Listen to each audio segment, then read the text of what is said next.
Welcome to Caffeinated Deep Dives, the show where I drink at least 5 coffees, minimum, read a book, do hours of research, and then do a deep dive into a single topic.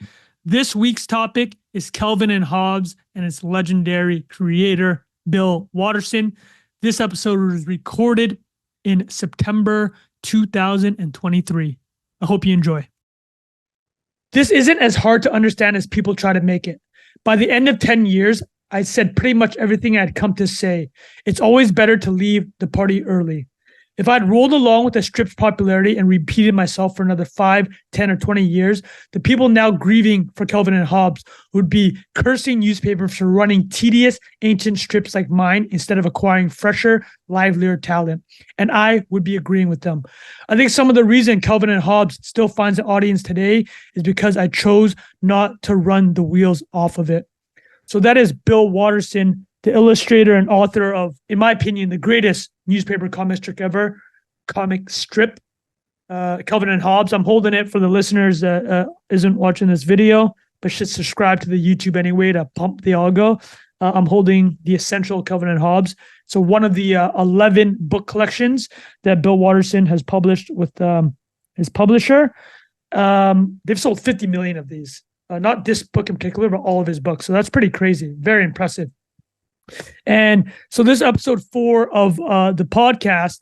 And what makes this one a little bit different than the first 3, which was Apple's iPhone, Trader Joe's brand, and Lululemon's yoga pants, is this is a non-first physical, right? This is not physical. This is an idea. I guess you could say newspaper is physical, but what do you mean? It's art.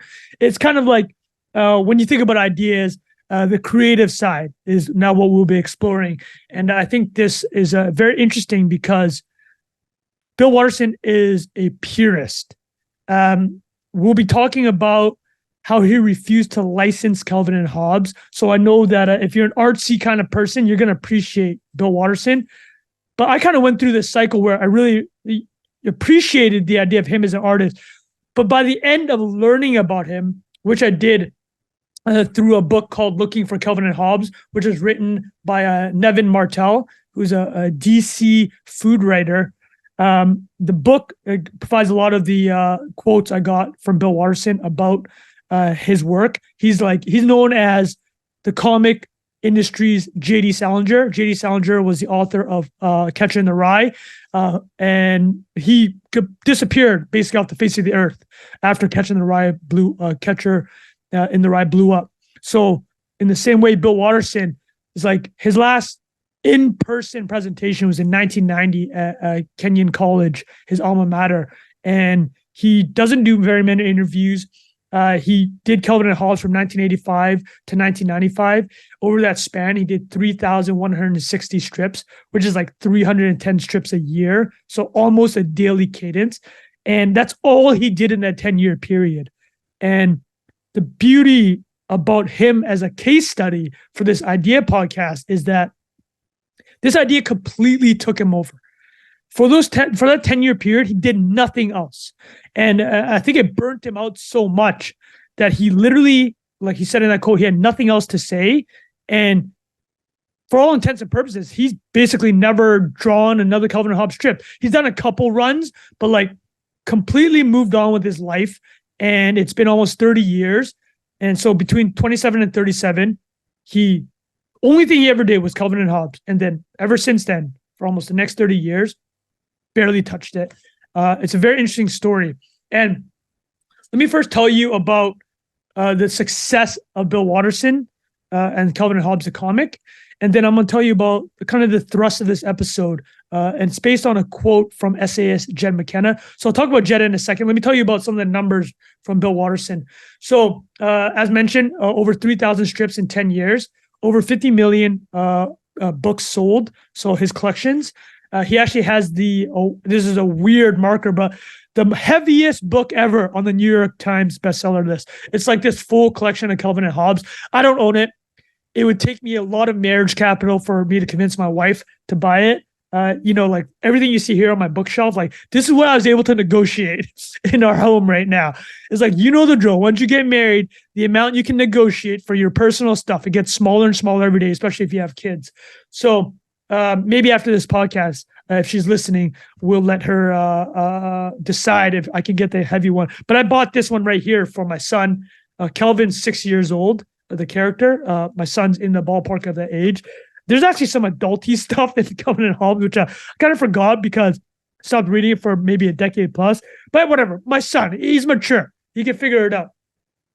So, as mentioned, Bill Watterson also turned down about $500 million worth of licensing, like merchandise, dolls, films, never done any of it. And we're going to talk about the purity of an idea and what happens if money touches it. But he didn't allow any of that to happen. It's a pretty crazy story, actually. But this is the thrust. Okay, I'm going to tell you this Jed McKenna essay, this excerpt. So Jed McKenna is talking about Francis Ford Coppola, the director of Godfather 1 and Godfather 2. Okay, and also the Vietnam War film Apocalypse Now. So for those that don't know Francis Ford Coppola very well, there's a 7-year period where he probably had the greatest run in creative history, at least for a filmmaker. In 1972, he did The Godfather. In 1974, he did Godfather 2 and the film The Conversation. In 1979, he released Apocalypse Now. So that's 7-year run, insane. This is what Jed McKenna said about Francis Ford Coppola and the film Apocalypse Now, which famously had a very difficult filming experience. It's supposed to be done in a couple weeks, I think 6 weeks, but it lasted 250 plus days. Martin Sheen almost died on set. He had a heart attack. They were dealing with the Ferdinand Marcos regime, which was a dictatorship in the Philippines. There was a massive typhoon that I think led to a couple of crew members. Also, the crew members actually did pass away, unfortunately. And Francis Ford Coppola mortgaged his house and gave up future like royalties on The Godfather to finance the making and finishing of Apocalypse Now because of all the delays. But here's what Jed McKenna said about Francis Ford Coppola trying to make the film Apocalypse Now. Jed writes, "Be careful what you wish for, not because you'll get it, but because you'll be turned into the thing that can get it. It's not a process where you just ask for something and it magically appears. It's a process that breaks you down and rebuilds you into a tool for the job." So all the struggles and difficulties that Francis Ford Coppola went through to make Apocalypse Now, he wanted to do it. But what happens is when you allow an idea, especially in the creative field, well, in any field, really, I mean, this applies to entrepreneurship. You see entrepreneurs like, I mean, Elon's the best example, right? Like sleeping on the floors of his factories. It's because once you have this idea and you convince yourself that, and you choose to pursue an idea, it will turn you into the tool to become that. And I think that's what happened to Bill Watterson. Like from a young age, he wanted to be a cartoonist, a comic strip writer. And he did it for 10 years, but that's all he did. He became a tool and he got worn down. So I want you to remember that Jed McKenna quote. We'll return to it at the end of the episode, but now we're going to get into the story of Calvin and Hobbes and Bill Watterson. We'll talk a bit about his childhood. We'll learn about this newspaper comic syndication industry. It's quite interesting. We'll learn about Bill Watterson and his syndicate when they try to license his material for merch, why he said no and the struggle they went through on that. We'll talk a bit about his creative process, which is always interesting, you know, how to get ideas into the world, because I think a lot of listeners probably write or do something creative for a living, and you'll probably see a lot of what he's doing, and you understand, like, a lot of it's not sexy, right? It's just sitting in front of a table and a piece of paper, like for hours until something comes out. And then the last part in the awards section, I kind of want to talk about, you know, like what is the right of an artist or somebody that creates something in the world to, what is their responsibility once they've created something successful? Is that thing enough? And there's some very interesting conversations to be had around Calvin and Hobbes, Bill Watterson, maybe comparisons with Charles Schultz, the Peanuts artist, Jim Davis from Garfield. I mean, this is like the Mount Rushmore of comics. My laptop right now is actually on a triple stack of Gary Larson's Far Side comics, because I can't even, again, my wife restricts the amount of stuff I can put in the home. So like these comics she allowed, but now they serve a dual purpose of lifting my laptop so I look like this on the screen. For the listeners not seeing, like I look like pretty squared on this YouTube video, but it's because I have these Far Side things stacked up. All right, so let's talk about Bill Watterson's life. He was born in 1959. His mother, Catherine, and his father, James. His father was a patent examiner for the Department of Commerce. Bill Watterson has a brother that's a year younger. When they're 6 years old, they moved from Alexandria, I think Alexandria, was that Virginia, to Chagrin Falls, Ohio, a very suburban area outside of Cleveland. So the interesting thing about Ohio is there's actually a rich artistic legacy there when it comes to cartooning. So I don't know the names here that well, but Milton Carniff, who did Terry and the Pirates, Kathy Giswhite, who did Kathy, I know that strip, and Winsor McKay, who did Little Nemo. So from a young age, and this is something we've seen from similar stories with Lululemon and Chip Wilson in the past episode, and 2 episodes before we had Joe Kalum and Trader Joe's, is the idea that the world knows these individuals for, like, they're percolating in their heads for decades, right? Like Chip Wilson's idea for performative female athletic wear, I mean, that started 20, 30 years before the creation of Lululemon, maybe 20 years. Joe Kalum and Trader Joe's brand, he was in the retail industry for 2 decades before launching, specifically Trader Joe's, maybe 15 to 20 years. So from a very young age, Bill Watterson wanted to do cartooning. Like and his inspiration was actually Peanuts, Charlie Brown and Snoopy from Charles Schulz. I think his father got him that book around age 5 or 6. I couldn't confirm here in these notes, but I know at a young age, he's actually also one of his friends that was interviewed in Nevin Martell's book said that he was a popular kid at school. Bill was, because he could cartoon and draw. So like his skill was there from a young age, or the not the skill necessarily, but the desire and the potential and the interest in cartooning. So many years later, Bill Watterson said this about becoming an artist: "I want to be either a cartoonist or an astronaut. The latter was never much of a possibility, as I don't even like riding elevators." So the idea for him, and remember, I mentioned earlier, the first Calvin and Hobbes was published when he's 27 years old, the first comic strip. So this is probably a 20-year journey for him. And we're going to see the struggle that he went through. So he lives in the suburbs of Cleveland, pretty undescript, a quiet life. He goes to a Kenyon college. Kenyon has some interesting alum, actually. So Bill Watterson went to Kenyon College because he thought his way to comic stripping or cartooning, and I'm sure a lot of you are similarly go through these journeys where you think you want to do something, so you do stepping stones. So for Bill Watterson, he's like, oh, if I go to Kenyon College, they have a good poli-sci, political science program. That'll get me a job as a political cartoonist in newspapers. Because in the 70s and 80s, that was a thing. Political cartooning was quite a big thing. And Kenyon actually was interesting. They have some interesting alumni. Is Rutherford B. Hayes, former president of the United States. And then they also had a prime minister of Sweden, Olof Palme. Paul Newman was also a graduate of Kenyon College, but the political science program was apparently quite good. And there's something interesting about Bill Watterson at Kenyon College also, is that there was another student there called Jim Borgman. Jim Borgman basically did the template that Bill Watterson would follow. Jim is a cartoonist, a pretty successful one too, or he would become one. And he went to work for the Cincinnati Enquirer and created the cartoon called Zits. Now, what this taught Bill, knowing Jim, was this is what Bill said: anyone can make money drawing cartoons. And the second lesson I learned from Jim Borgman was that he was close to ground zero and someone who'd actually done it. So just to describe what the quote there, which I didn't really give great context for, was like, Bill was like, okay, went to Kenyon College for poli-sci. But the real thing that encouraged him to keep going down this route was he saw Jim Borgman basically do this career. He created a comic strip, went political cartooning. And it's interesting because I think a lot of creative work is that sometimes the word is a milieu. I think it's a French word. I'm butchering it, but it's just the idea of like, you're in and around people pursuing similar things, and it gives you an idea of what you can do.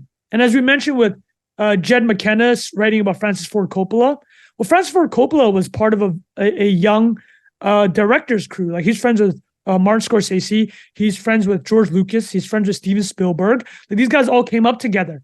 So you come up with this network, and when you have these small network, these ideas, you get to see these ideas turn into reality through your friends.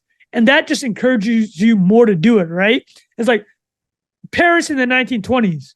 You had Scott Fitzgerald was living there. Ernest Hemingway was living there. Like, you push and challenge each other.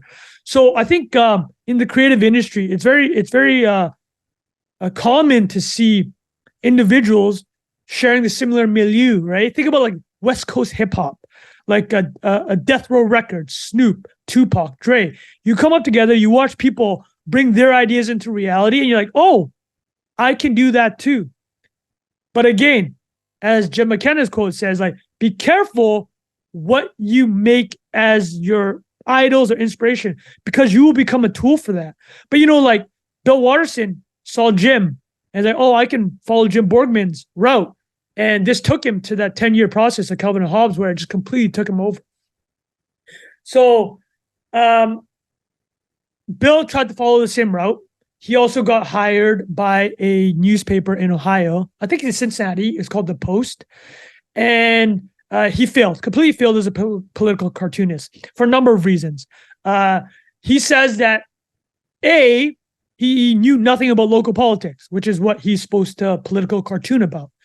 And he didn't know anything about national politics either, right? It's like, what's funny is I basically thought about taking poli-sci as an undergraduate, but all these liberal arts degrees, like I'm a history major, you do it because you have no idea what you want to do in life, right? And like, even if you come out of university with a political science degree, you still know nothing about political science, right? It's all theory.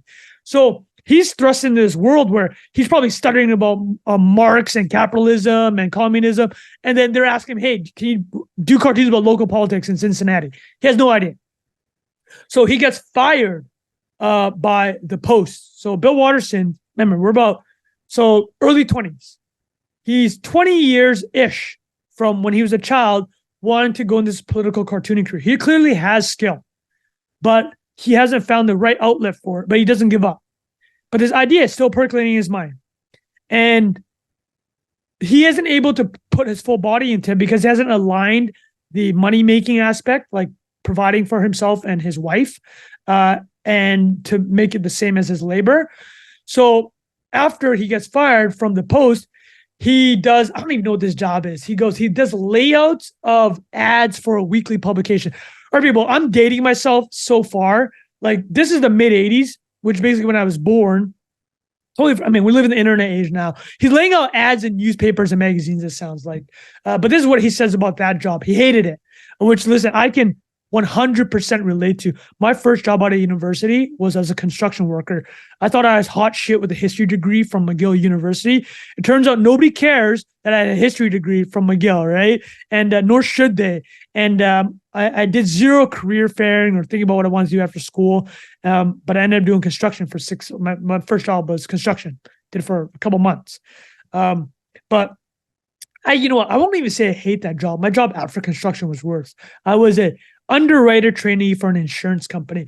I'm sure we'll talk about that in the future, but this is what Bill Watterson said about his ad placing job, which reminds me of my underwriter trainee job at the insurance company. He goes, a real job is a job you hate.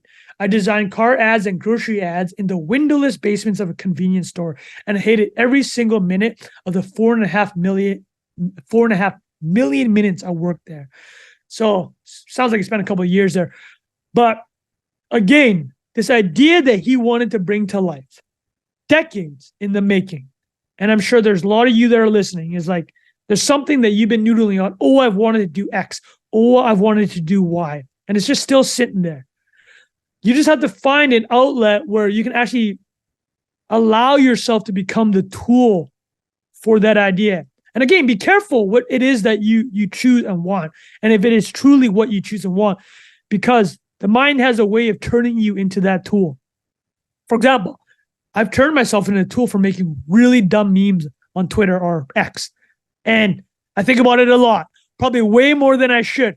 But that is kind of the site that I set for myself a couple of years ago. And I've been fashioned into that. I should probably find other inspirations at this point. This podcast is one of them, actually, is trying to deliver more value for my audience and my fans, if I have any. I know I get some email from you guys. Listen, if you can rate this podcast, if you're in episode 4 here, just give me a rating, okay? Anyways, Bill Watterson, while working at this ad job that he hated, was still trying to get into the comic strip game. And he was submitting comics to various newspapers. He's getting $25 a comic. But it was not super successful. When he was 25, he got married, and his job was as a layout artist. So in his mind, that was pretty grim. But finally, he was able to get traction on pitching ideas for Calvin and Hobbes. And there's this idea of it's called the idea maze in startups and entrepreneurship. The idea maze is you think you want to do something, let's say, call it sell shoes online. But then as you work through that initial idea, you find that selling shoes online isn't actually the best idea. It's like selling the insoles or building like a running newsletter for hardcore runners, and then you sell ads and affiliates through that newsletter because you're able to build an audience. And then you make money from that. Like, I'm just a hypothetical of showing what happens with an idea maze. You start with one idea, but then you end up going into maybe a tangential one.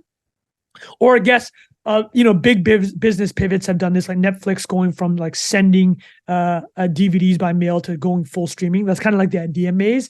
But like in creative work, there's obviously an idea maze, right? Like you're thinking about, hey, here's a comic strip idea I have. And then you keep working on it and refining it.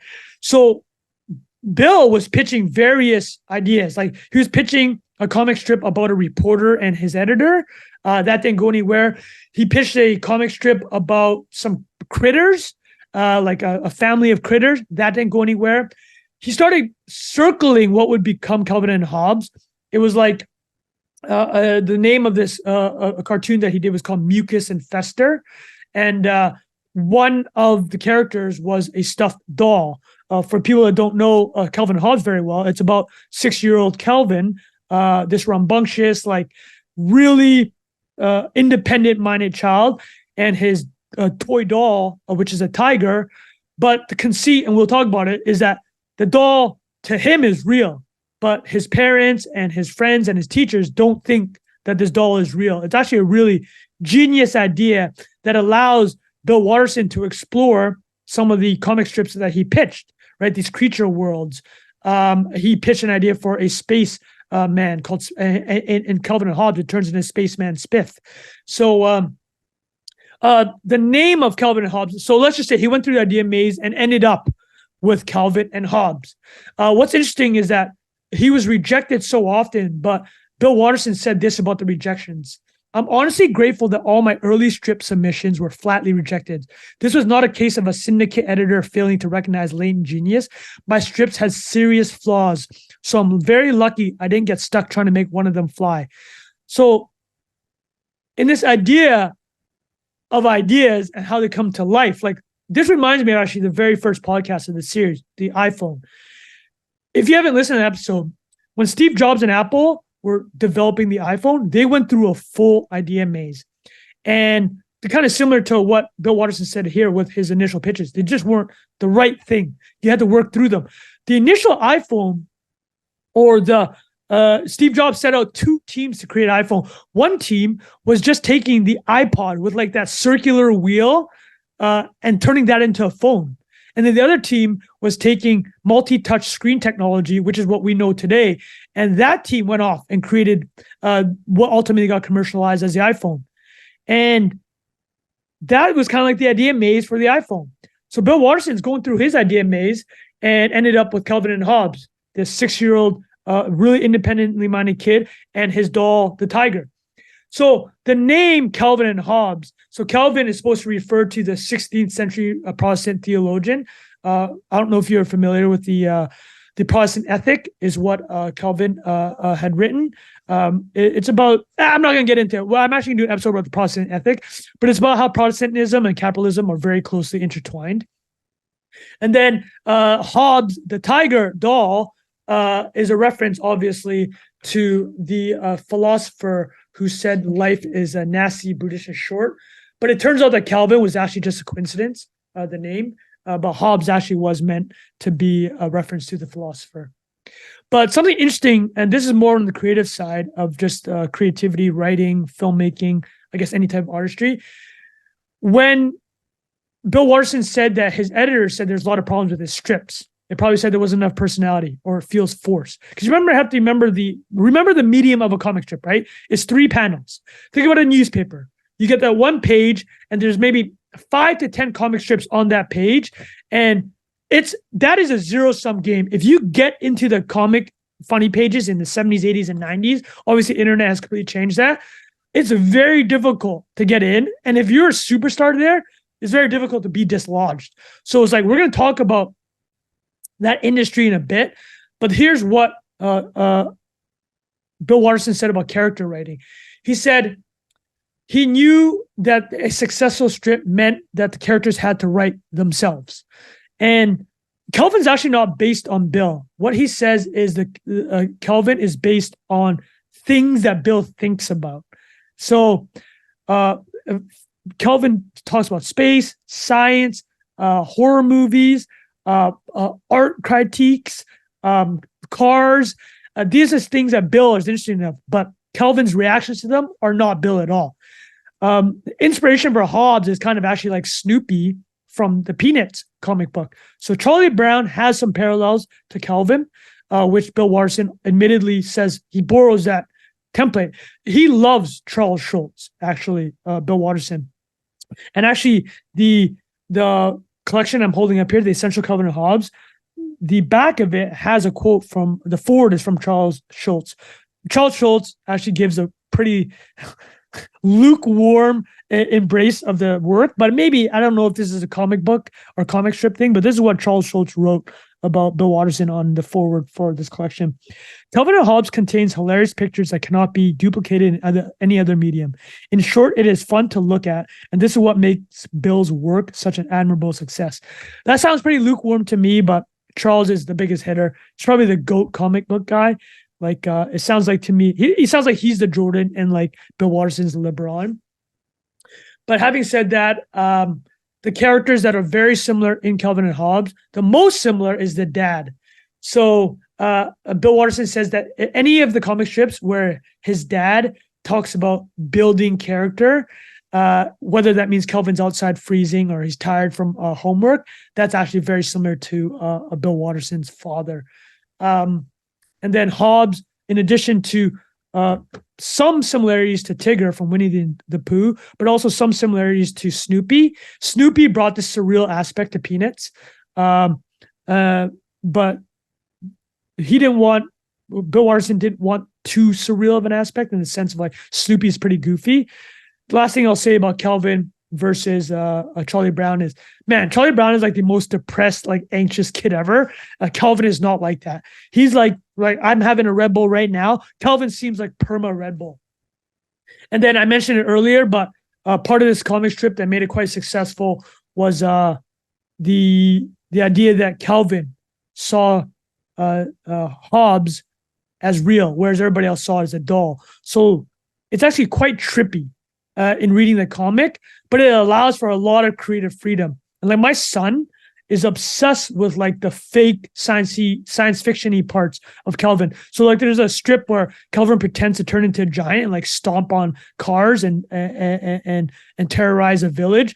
But then what his mom is seeing is that he's just destroying his toys. So my son, who has a wild imagination, and I can tell he has a wild imagination, the story he's telling me, he can relate to this. I mean, so that's the beauty about Calvin and Hobbes and how it can reach different generations. But here's what Bill Watterson said about Peanuts creator Charles Schulz. Charles Schulz is in a league of his own. Watterson wrote in an essay for the LA Times in 1999. He was a hero to me as a kid, and this influence on work and life is long and deep. And then he's speaking about some of the influences of the strip. So this is a bit of comic strip history.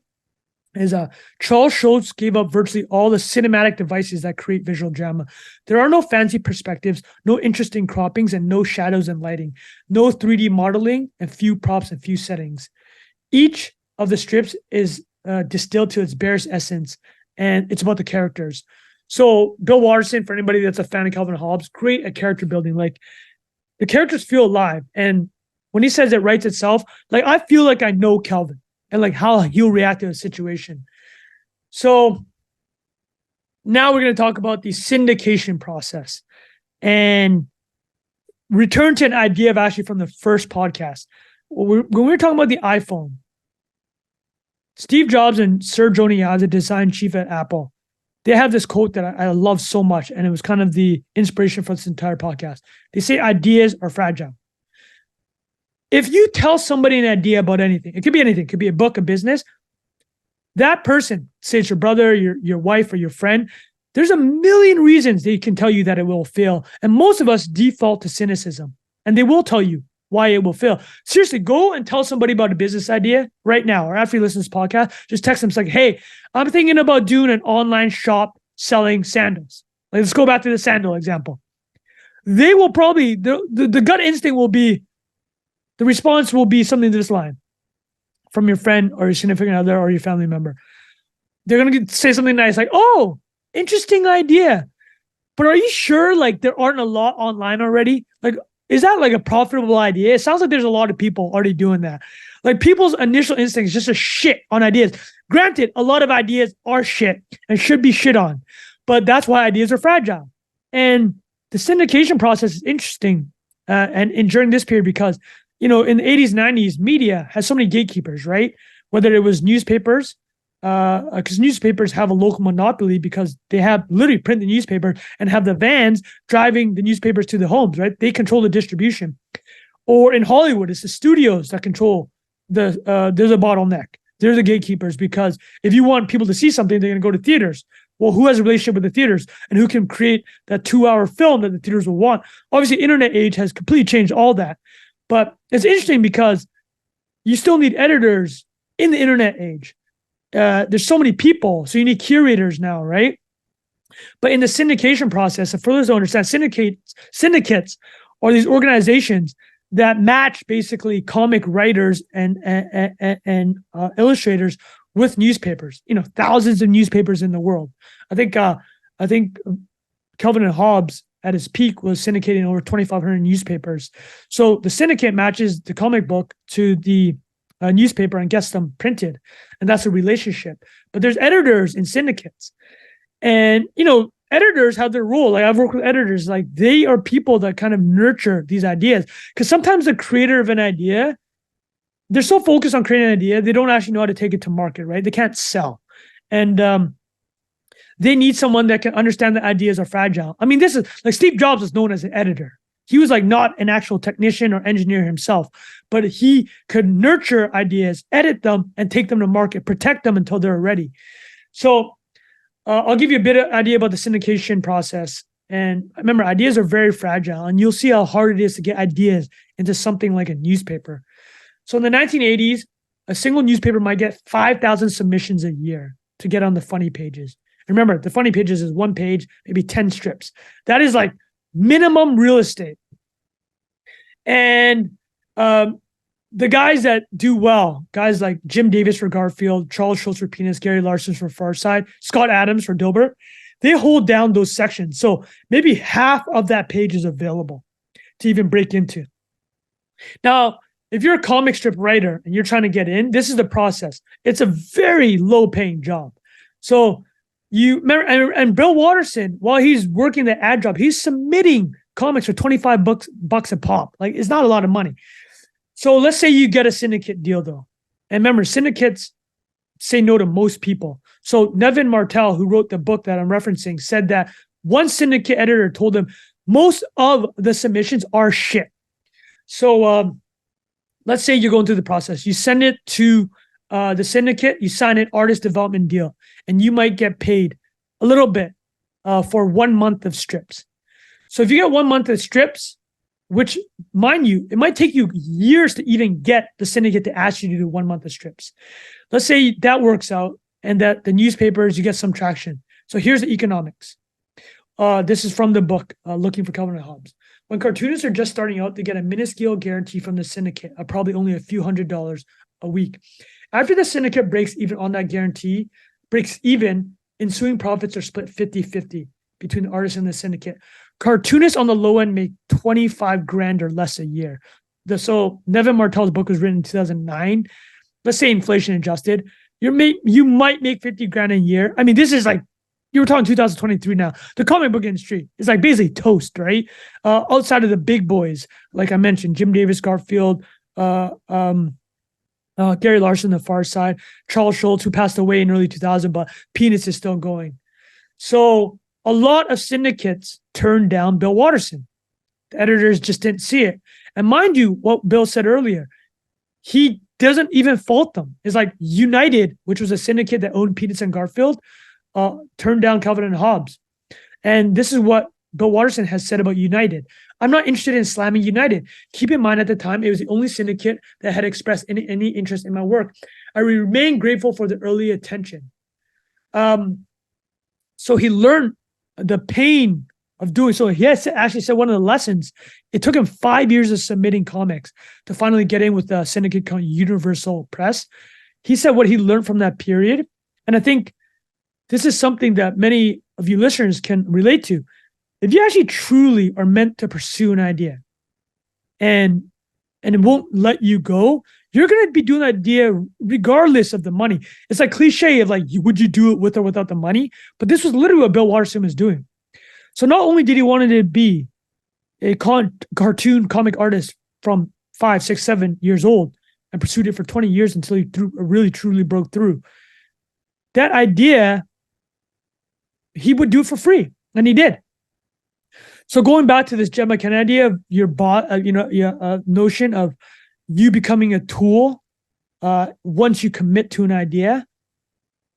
This is what I mean is like maybe when you're going through the idea maze of pursuing what it is you want to do, the fact that you will do for free and you have done it for free is telling you that this is something that I unconsciously want, and that this unconscious want and need can actually get me through the hard times, push me through this 5 years in Bill Watterson's case of people telling me no.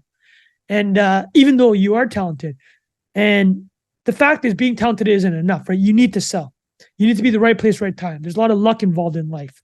But knowing what can push you through and what you'll be willing to put up with is, yeah, I think you'll find that. And we saw with Bill, it's like that 5-year period where he was actively trying to break in and he couldn't until he met Universal Press, which I'll talk about now. So Lee Salem was working at Universal Press Syndicate. He saw Bill's work, thought it was had potential, showed it to his kids. His kids said, "Oh, this is like Doonesbury for kids." Doonesbury is a really famous political cartoon, a comic newspaper strip. So Bill finally breaks in, and he gets traction because his comic is a fresh breath of air.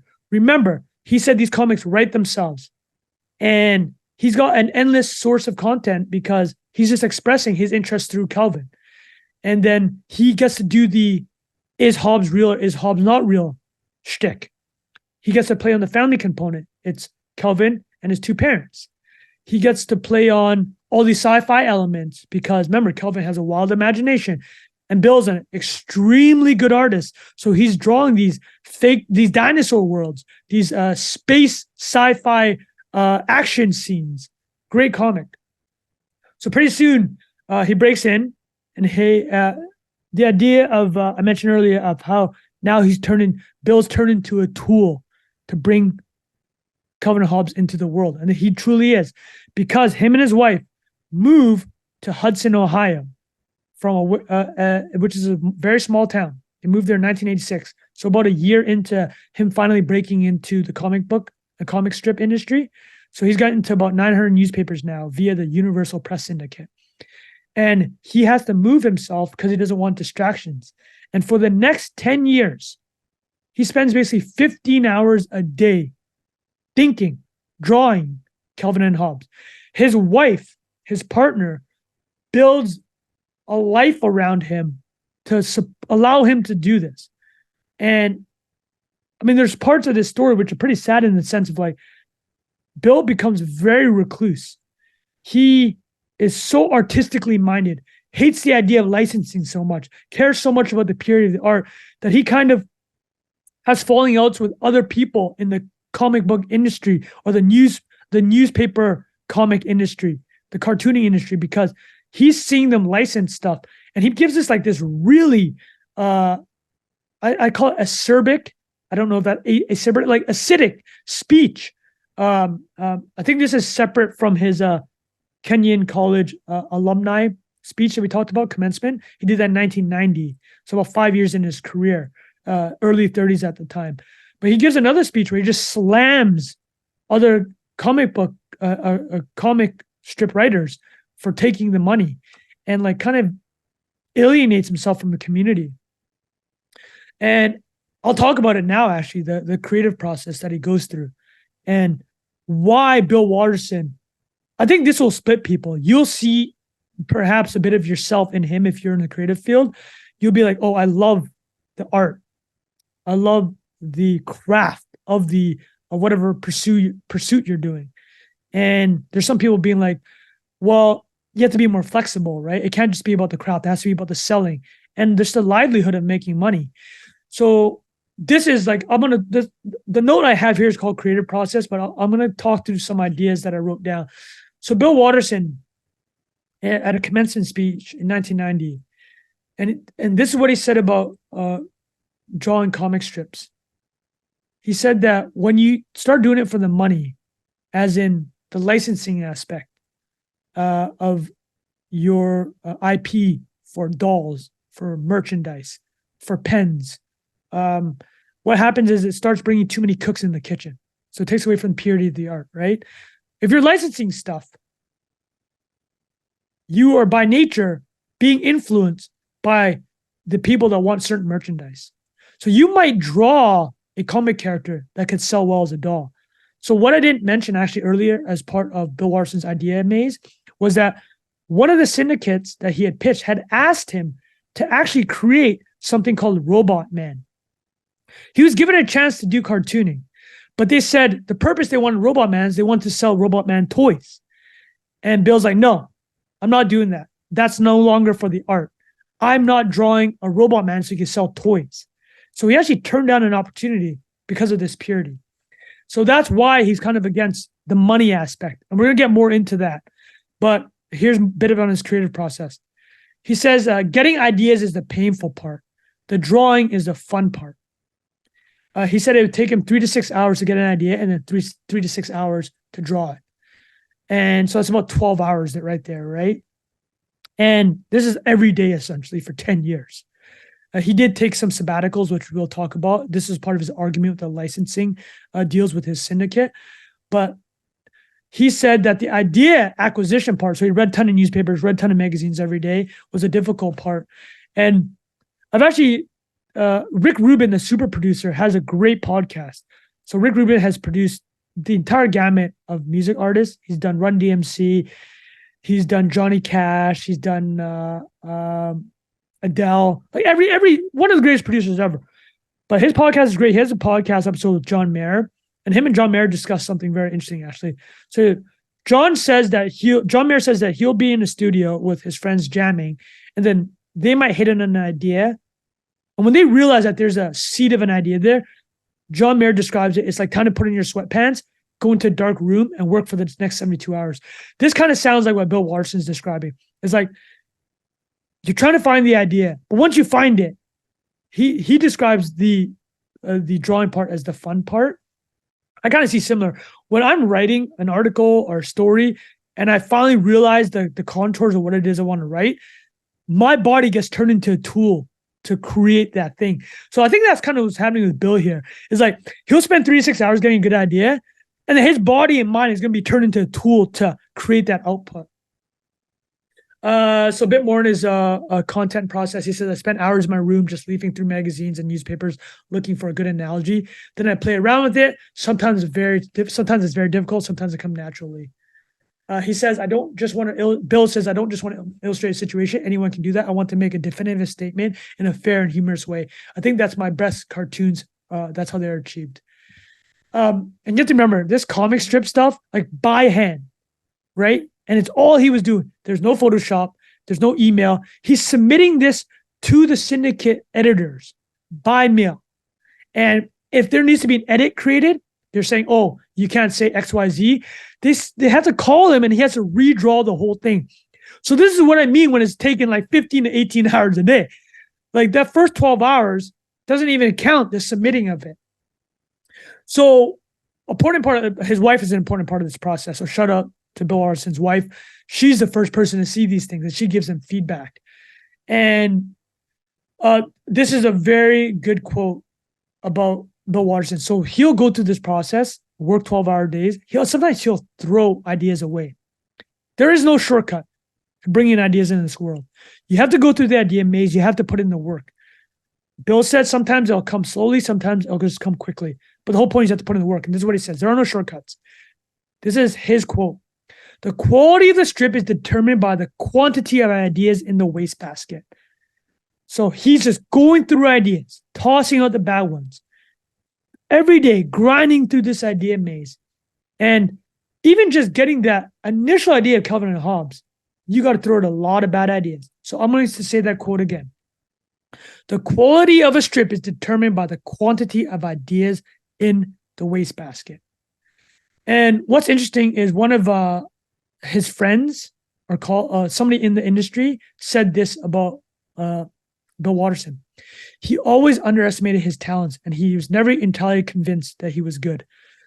So Bill doubted himself. Think about this. The greatest comic guy ever. I mean, I think this is something that you'll find with a lot of great entrepreneurs, great artists, is like they have chips.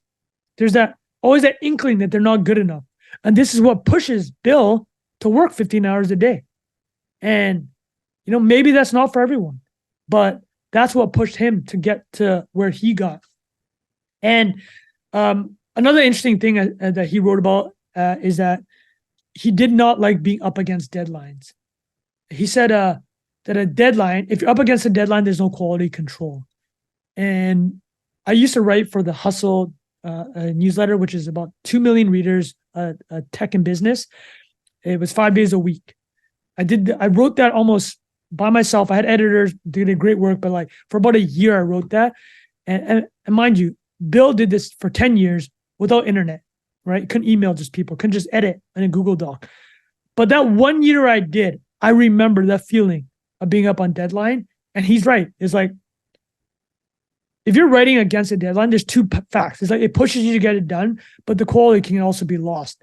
And so he tried to really backlog a lot of work, which is quite difficult to do. And then he added these Sunday strips, he got to a point where he was so good, he got the whole page in the newspaper. And those Sunday strips were multiple panels, 9, 10 panels, sometimes colored. But this is what he pushed himself to. And so that's a bit of the creative process. The next thing we're going to talk about is the licensing process. And what you have to understand about licensing is that licensing is where comic strip writers make most of their money.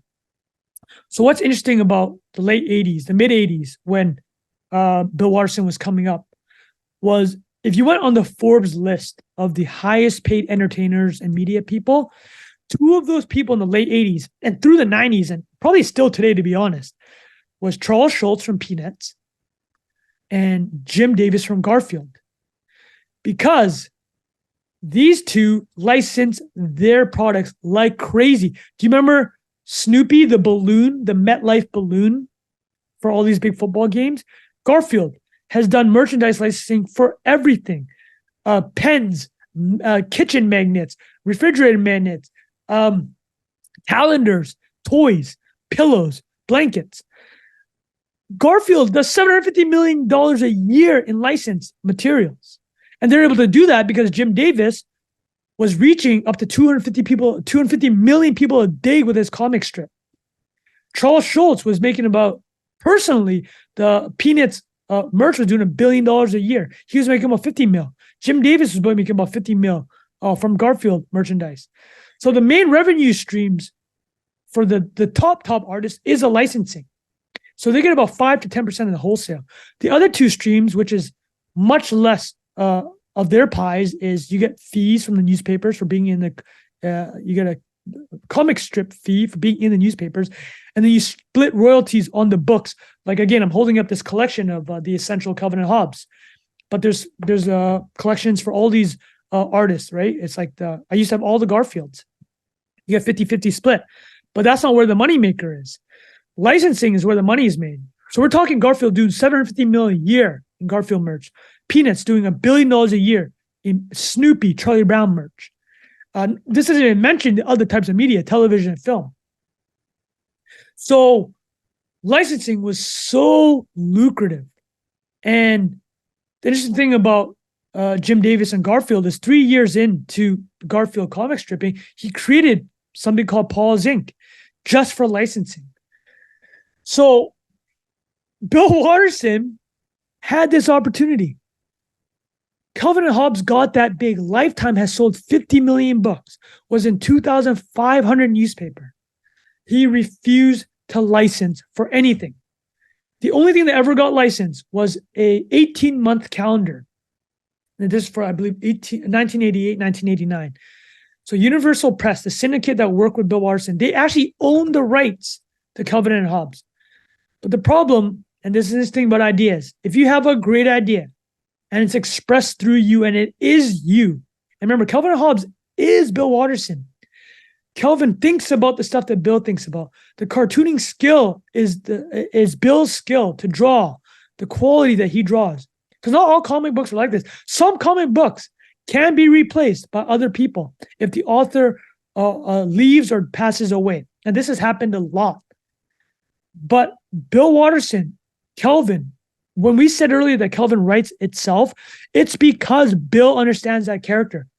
Even though Universal Press Syndicate owned the IP for Calvin and Hobbes, the initial relationship, they knew that if they did not get signed off from Bill Watterson and he walked away, that comic strip was done. Calvin and Hobbes was done. This is not the case for every other comic strip. I could probably write Garfield, to be honest, at this point. If you give me an illustrator, I can write those 3-panel jokes. I can make fat cat jokes, okay? Jim Davis and Paul's Inc., if you're listening, I will do Garfield, just to make a point. Having said that, Universal Press owned the IP for Calvin and Hobbes. They could have licensed it for dolls, which was offered, licensed it for calendars. They tried, licensed it for gloves, underwear, Calvin and Hobbes underwear. Think about how those would fly off the shelves for kids, right? None of it. Bill Watterson said this about licensing. The comic book world is much more fragile than most people realize. Wonderful, lifelike characters are easily corrupted and cheapened by having them appear on every drugstore shelf and rack. So this is where the art versus money making comes into play. But for Calvin and Hobbes, what I will say is this. So I mentioned earlier that the licensing obviously brings cooks into the kitchen. It brings in people that want to make money off the merch. They're going to say, hey, you should do a comic book like this so we can sell this merch. Bill Watterson, as you could probably tell at this point, not cool with that. But Hobbes, the character of Hobbes is actually very interesting. And this is what really triggered Bill about the licensing process. One of the biggest offered up merchandises was a Hobbes tiger stuffy doll. Somebody actually sent Bill a sample, and this might be apocryphal, but he apparently took the box and burnt them in his backyard. And this is why he was so offended by Hobbes, the doll, being sold as merch. And it can get you into his mind a bit. He goes, the idea of Hobbes as a doll is especially nauseous because the intrigue of Hobbes is that he may or may not be a real tiger. The strip deliberately sets up two versions of reality without committing itself to either one. If I'm not going to answer the question of who or what Hobbes is, I'm certainly not going to let some stuffed manufacturer answer it. It makes no sense to allow someone to make Hobbes into a stuffed toy for real and deprive the strip of its element of magic. So I listen to that and I totally agree with that. So there's the art side of me being like, Bill, you're right, man. You're 100% right. The opposite of the Bill argument is that later in the book, Lee Salem, the syndicate person who worked with Bill, is like, man, I'd be on a beach right now. I would be on a beach cooking if he was able to license. We're talking about $500 million worth of licensing. And the syndicate probably would have got a couple $100 million out of that. But Bill was having none of it. Here's Bill's official cook. Here's Bill's official quote on Too Many Cooks in the Kitchen. Once a lot of money and jobs are riding on the status quo, it gets harder to push the extremes and experiment with the strip. Try to go in new directions. Characters lose their believability as they start endorsing major companies and lend their faces to bed sheets and boxer shorts. I mean, these are credible arguments, and you're probably, the commercialization of things. I mean, Disney admittedly makes great films, but the merchandising is insane, right? And you can see it losing its soul a bit. I didn't see what Bill had to say about Disney, but I'm sure he doesn't feel great about that.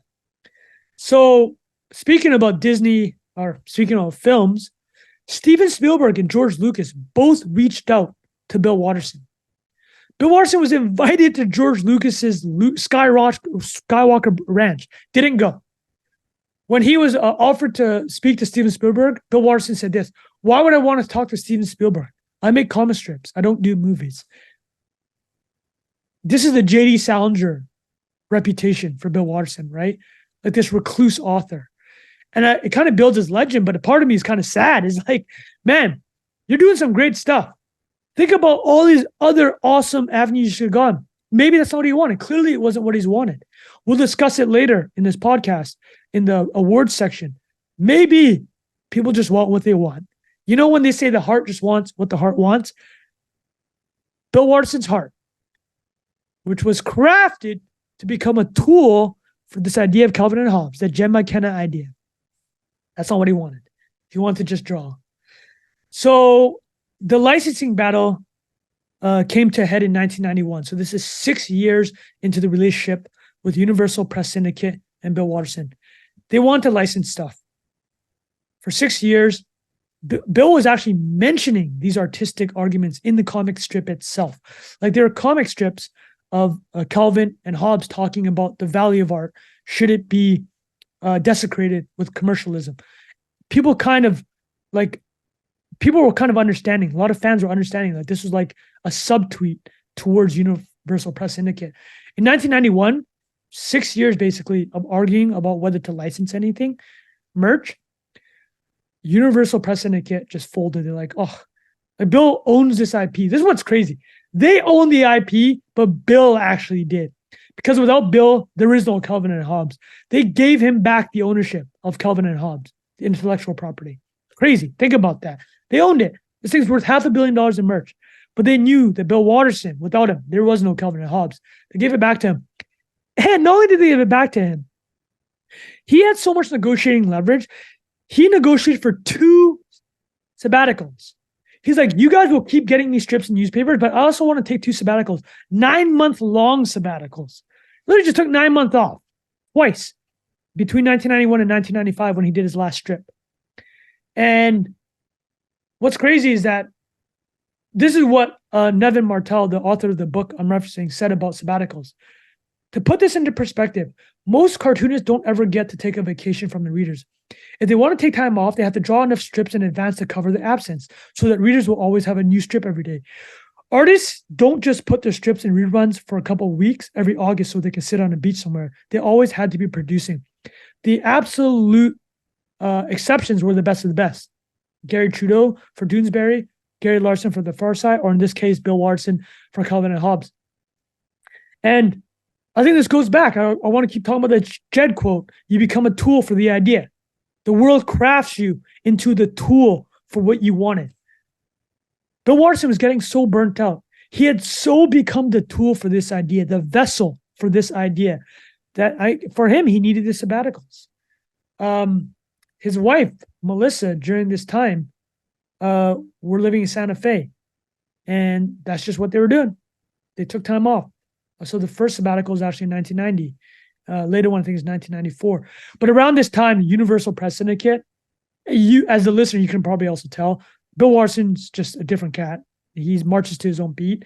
They kind of knew this relationship was over, or knew that Bill would walk away, and that the most that they would get, and not to say it was nothing, the most that they would get was the split from syndicating Calvin and Hobbes in those newspapers, and splits from the book, which sold 50 million copies. So like they still made some cheddar, just not that 500 million cheddar from this random merch swag, right?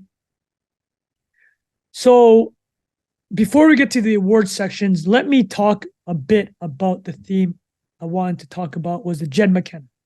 I know I keep saying it, but I love this idea so much that you become what you ask for, right?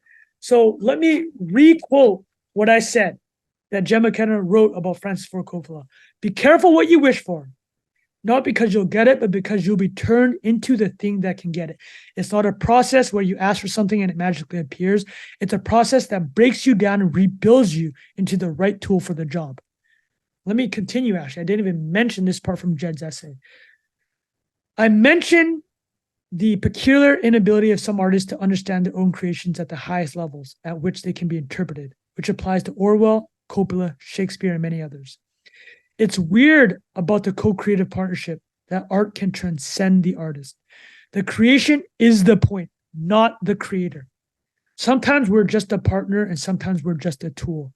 What was Jesus but God's tool? Muhammad but Allah's tool? Arjuna but Krishna's tool? The universe has no other hands but ours. So Bill Watterson was the tool for Calvin and Hobbes. He was the vessel to bring this ideal into the world, and it burnt him. It burnt him out, and he walked away. The last comic strip was on December 31st, 1995. It's a panel, I think it's a 6-panel strip of Calvin and Hobbes tobogganing. In his Ohio youth, Bill Watterson tobogganed a lot. The theme of tobogganing comes up a lot in the comic Calvin and Hobbes strips. The last one is of them tobogganing. And the last thing they say as they slide down the hill is, "Let's go exploring." It's the last thing Bill Watterson ever put onto paper for Calvin and Hobbes. Walked away. It's been 28 years. And that was a vessel. He was so burnt out. So I'm going to quote some things and ideas of how burnt out he got. So this is an article from American Conservative. So Bill is actually coming out now with an adult-themed, I think, animated book set. By the time this podcast comes out, it might have already been released, but that's what he's been working on. Mostly recluse, though, for 30 years, 3 decades. But this is a quote from Watterson. He goes, "Work and home were so intermingled that I had no refuge from the strip when I needed a break. Day or night, the work was always right there, and the book publishing schedule was as relentless as the newspaper deadlines. Having certain perfectionist and maniacal tendencies, I was consumed by Calvin and Hobbes." So I was talking 12 hours a day just on the comic strip. I didn't even mention the book. Organizing the strips in the right placement in the book. That's what he was doing. He had 11 books, sold 50 million copies. So another excerpt from the American Conservative. By Watterson's own admission, he cannot accurately recall a whole decade of his life because of his quote-unquote Ahab-like obsession with his work. Ahab from Moby Dick, obsessed with getting the whale. This is what Bill Watterson continues to quote. "The intensity of pushing the writing and drawing as far as my skill allowed was the whole point of doing it.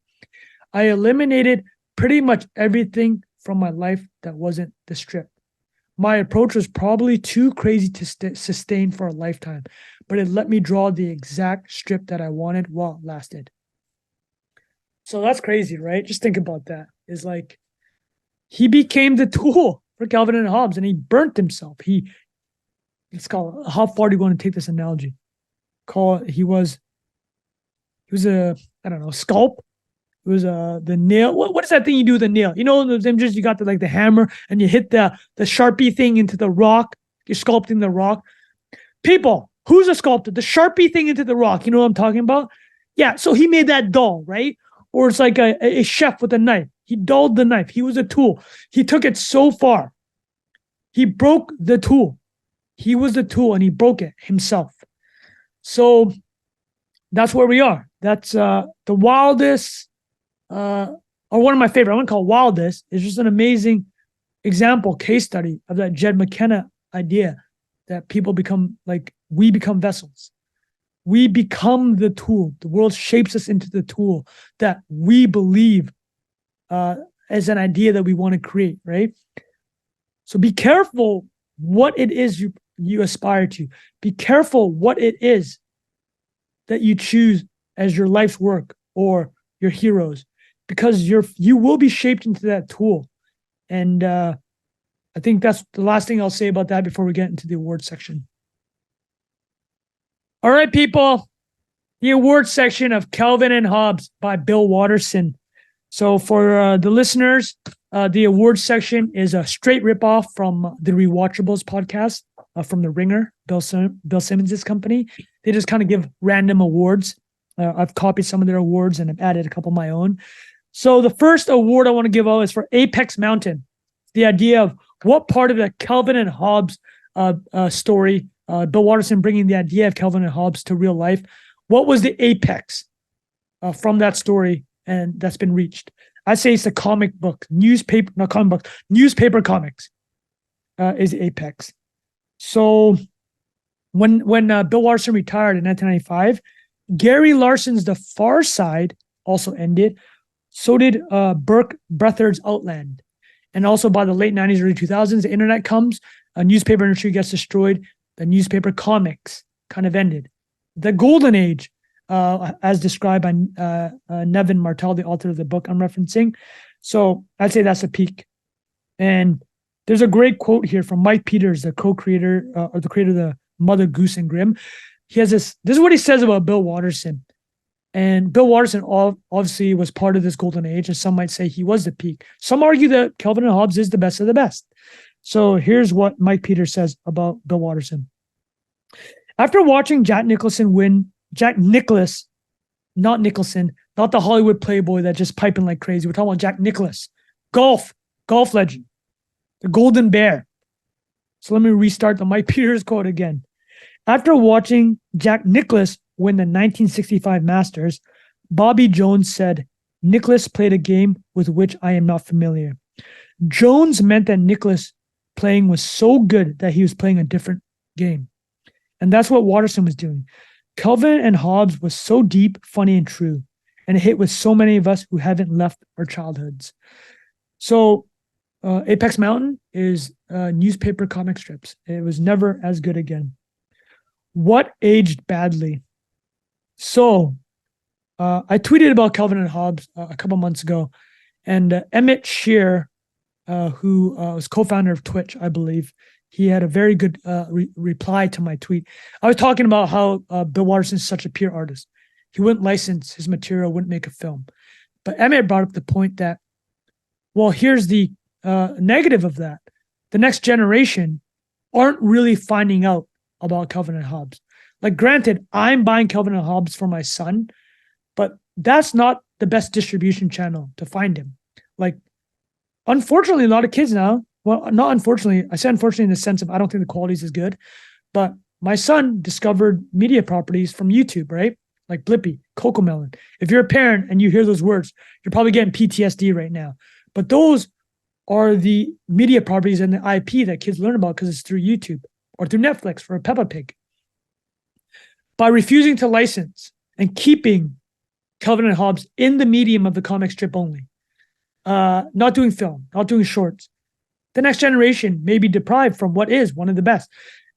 I opened this podcast with the idea that Bill Watterson said, the reason Calvin and Hobbes still resonates is because I didn't hoard it out. I didn't sell it out. But there's something to be said for, there are a lot of people that will never hear about Calvin and Hobbes because it's just not in the mediums of the year 2023. And I think there's credence to that. So I think something that's aged badly is the idea that Bill Watterson can just leave it the way he is. It's his right. But I think, sadly, a lot of people will not, a lot of the next generation, a lot of young people won't get the joys of Calvin and Hobbes because it was the apex. It's like Mike Peters said, Calvin and Hobbes was so deep, funny, and true. Watterson was playing a different game. Funniest thing that happened with Calvin and Hobbes, here's one I think was pretty funny. A lot of people that do know about Calvin and Hobbes, we're talking about multimedia, is that sticker, that decal that's on a lot of pickup trucks or SUVs or on the back of cars of Calvin peeing. We all know from Bill Watterson's story, he didn't license that. He didn't greenlight that. Somebody took a cartoon image of Calvin filling a water balloon with water and then turned it to make it look like he was taking a piss. And now that's like today, the most popular version that you probably see of Calvin, which is out of Bill Watterson's control, which probably goes back to the previous point I made about aging badly. The media that people know about it is something that he hates. probably would have made $500 million just from that decal. But here's what he said, kind of jokingly. Bill Watterson said, I clearly miscalculated how popular it would be to show Calvin urinating on a Ford logo. So that's him referencing the Calvin peeing decal, which has become very famous. It kind of reminds me of Michael Jordan. I grew up, own all his shoes, huge Chicago Bulls fan. I think he's greatest ever. But like the younger generation, if you're born in the late 90s, early 2000s, the most you'll know Michael Jordan is probably from the crying Michael Jordan meme. Like Michael Jordan went to the Hall of Fame, cried when he was talking about his family, and like it turned into the crying Michael Jordan meme. So like that's a similar thing with this Calvin and Hobbes art decal. Is like most young people probably know that Calvin peeing thing, which Bill Watterson didn't even do. So Bill, like let's consider other mediums. So what was a notable prediction that paid out well? You know what? I'm contradicting myself. I'm contradicting myself because I'm saying the notable prediction is the other side of the coin of what aged badly. So I'm going to revisit what he said, ending it at 10 years, because whether he was worn out or he had said everything he needed to say, it's also as a piece of art. If you do know about Calvin and Hobbes, you're probably very satisfied with the arc it went through. So this isn't necessarily contradicting what I said before. It is sad that younger generations aren't exposed to a ton of Bill Watterson. But the piece of art itself has aged extremely well in the sense of, this is it. There's a 10-year run. There were no bad strips. So it reminds me of Seinfeld. Jerry Seinfeld was offered $110 million in the late 90s to do the 10th season of Seinfeld. But he agreed that the 9th season would be the last one with NBC.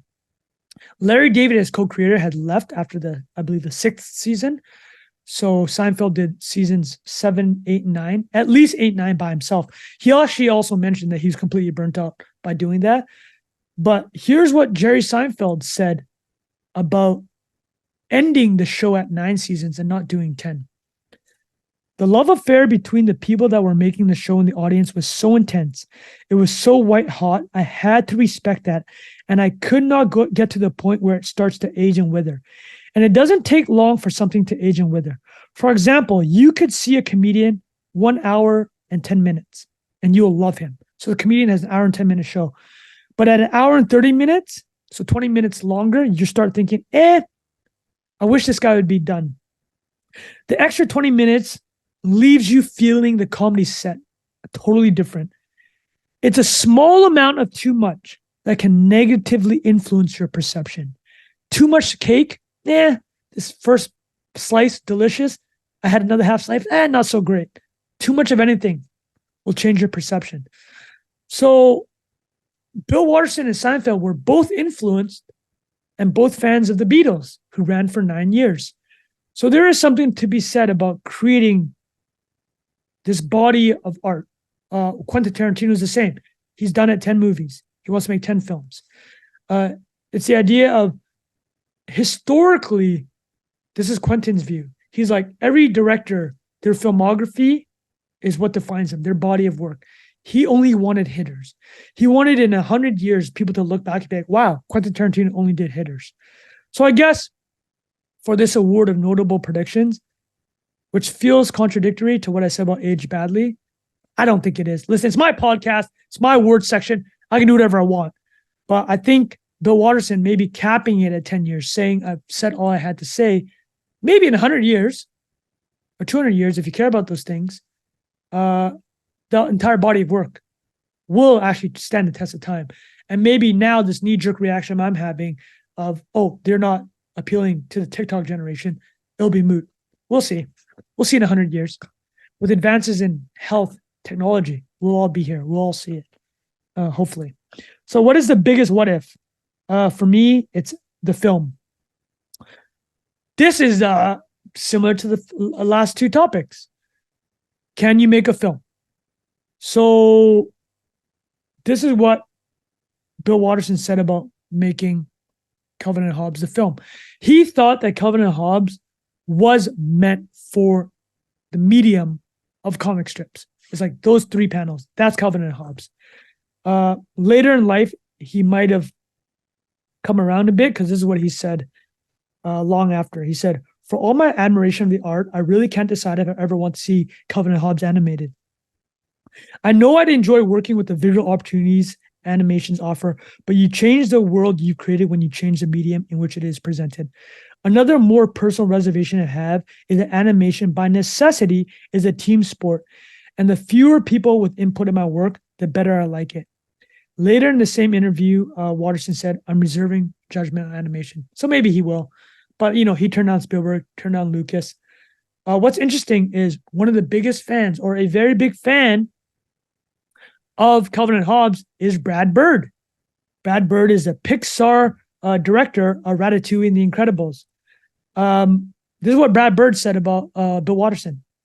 "If Earth suddenly had to be evacuated and I was limited to grabbing the 10 best people to save, Watterson would definitely be in there. There's a point where you stop rating people. You just rate them among the best. Can I say that Mozart is better than the Beatles? I can't. I can just say that they both have gone above the cloud layer and are up there near the sun. They are both on the short list of things that are essential. Watterson is essential." So Brad Bird says this about Watterson's drawing and why he thinks it would be great as an animated film. And if anybody can handle it, it's Pixar, right? So Brad Bird says, "The spaceman spiff sequences," so this is like when Bill Watterson drew Calvin as the spaceman character, "those scenes feel like movies. People oftentimes illustrate a kid's imagination with a kid's drawings, but the drawings are not the imagination. Watterson was really good about that because the drawings were as real as reality. A kid's imagination of something that might be goofy or fantastic is vivid. Their ability to put it down on paper might be limited, but that's not their imagination. When Calvin would imagine something, it was more like a really big budget movie." So there you go. The biggest what if, Calvin and Hobbes film. Never say never. The next award, what is the biggest winner? People that love Calvin and Hobbes are the biggest winner. Me, fan. I don't know if people know about Calvin Ball. There are no rules. It's just a game. You literally just invent it. It's called Calvin Ball. Do whatever you want. There are no rules. You make them up. Nevin Martell has a great excerpt from his book. He writes, "The true measure of an art intended for children is whether it resonates on a deeper level when you interpret it as an adult. J.R.R. Tolkien books, Walt Disney's movies, and the soundtrack to Yellow Submarine all took on a new life when I crossed the threshold from youth into relative maturity, and so did Calvin and Hobbes." So the winner here then is lifelong fans of Calvin and Hobbes, because it hits different through ages. The Simpsons is like this actually for me also. So I share this with my son now. He loves the Calvin cartoons about cars. My son's obsessed with cars. There's a Calvin comic that we just go to over and over and over again. Calvin's asking his mom, "Can I drive?" She says no. Calvin says, "Can I just do the steering wheel? You do the pedals." She says no. And then Calvin ends the comic by saying, "I can never do anything." My son loses his mind every time he reads it. We've probably read it 100 times. So I'll say the winner is lifelong fans of Calvin and Hobbes. The biggest loser by far is Universal Press Syndicate. $500 million in merch foregone. So Lee Salem, the Universal Press Syndicate person that worked with Bill, I mean, he joked, but he said this: "If Bill had let us just license Calvin and Hobbes, he's referring to Nevin Martell, the writer of the book that I referenced, "you wouldn't be talking to me today. You'd be tracking me down on a beach in the Bahamas." So a lot of people could have had cheddar. Are there any good substitutes? For me, the only comic on even a similar plane is The Far Side, Gary Larson. Single panel, hilarious comic strips. This is what Bill Watterson says about The Far Side. "I really like the lunacy of The Far Side. I do enjoy Larson's stuff. The Far Side is a great strip. I laugh out loud at the strip more than any other." So I really like Gary Larson's Far Side. Really good. Probably have to cover it in a future episode. All right, here. So the last part is what are the biggest lessons from Calvin and Hobbes about how to bring an idea into real life? I've already said it ad nauseum. The first big lesson for me is you become a vessel, the Jed McKenna idea, the Francis Ford Coppola and Apocalypse Now. Be very careful about what it is you've convinced yourself you want to do, because the universe will turn you into a tool to do that. And as Jed wrote, sometimes the art becomes bigger than the artist. That's actually kind of Bill Watterson's perspective. He hates being interviewed, refused to be interviewed for the book that Nevin Martell wrote, actually turned down multiple interviews. There's like a Washington Post reporter once in the early 2000s, flew down to Ohio where Bill Watterson lived, gave a message to his parents. Is like, I'm not leaving Ohio until Bill interviews. I'll just stay here in a hotel. And then after a few days, the reporter's editor is like, okay, just leave. Like, he's never coming. So recluse, J.D. Salinger style. But you will become a vessel. The art may become bigger than the artist. This is the Jen McKenna idea. So that's my first lesson.